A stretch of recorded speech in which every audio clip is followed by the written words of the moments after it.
Bonjour à tous, j'aimerais vous parler aujourd'hui sur la sagesse. On entend souvent parler d'elle, mais la question qui se pose, où la trouver et qui peut la trouver? Je commence par lire dans le livre de Job, au chapitre 28, les versets 12 et 13. Mais la sagesse, où se trouve-t-elle? Où est la demeure de l'intelligence? L'homme n'en connaît point le prix. Elle ne se trouve pas dans la terre des vivants. Oui, qui peut la trouver? Le livre Job complète avec quelques réponses. On peut continuer à lire. L'abîme dit, elle n'est point en moi. Et la mer dit, elle n'est point avec moi. Elle ne s'acquiert pas contre de l'or pur. Elle ne s'achète pas au poids de l'argent.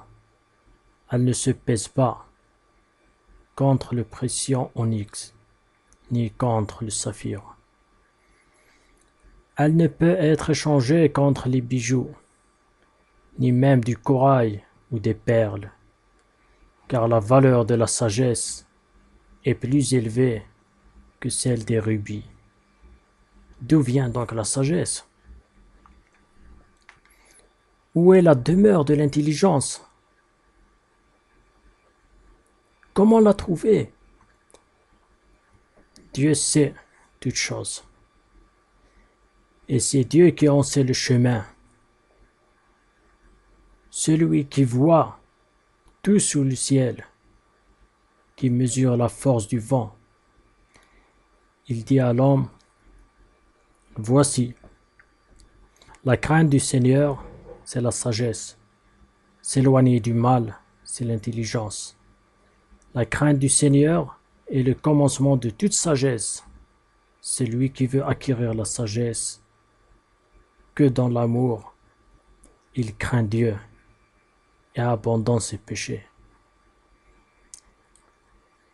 Donc ces versets-là nous montrent la réalité de la sagesse. La sagesse qui vient de Dieu, qui est la véritable sagesse. Aujourd'hui, le monde est rempli de toutes sortes de spécialistes, des érudits, des scientifiques, des conseillers, même des amis et des membres de la famille. Les médias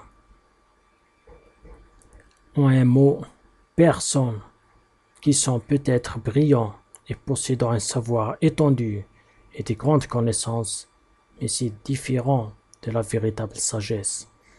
C'est de la véritable intelligence. Mais ce n'est pas de la sagesse. La sagesse du monde et celle qui vient de Dieu, c'est deux choses totalement différentes. La sagesse de Dieu va nous mener vers Dieu, va nous rapprocher vers Dieu, va nous éloigner du péché, va nous éloigner du mal, va nous apprendre la crainte de Dieu, va nous apprendre l'amour de Dieu, va nous apprendre la démarche à mener avec Dieu. C'est ça la véritable sagesse qui nous vient de Dieu.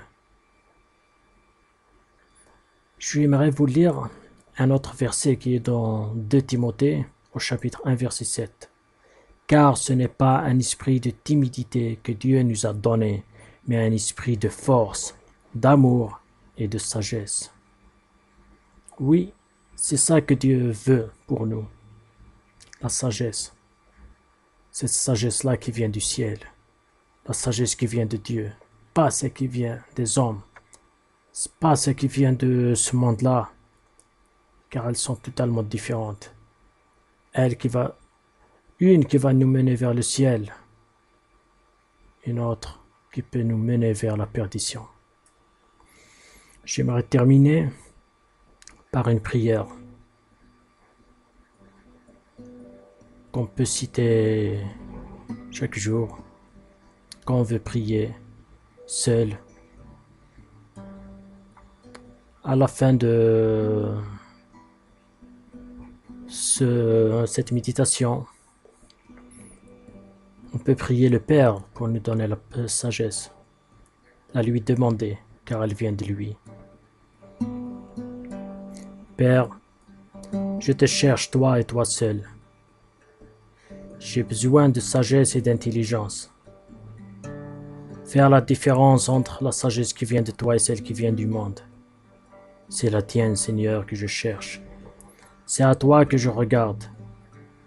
Ouvre mon esprit pour que je comprenne tes vérités. Je te consacre ma vie au nom de Jésus-Christ. Amen. Soyez tous bénis.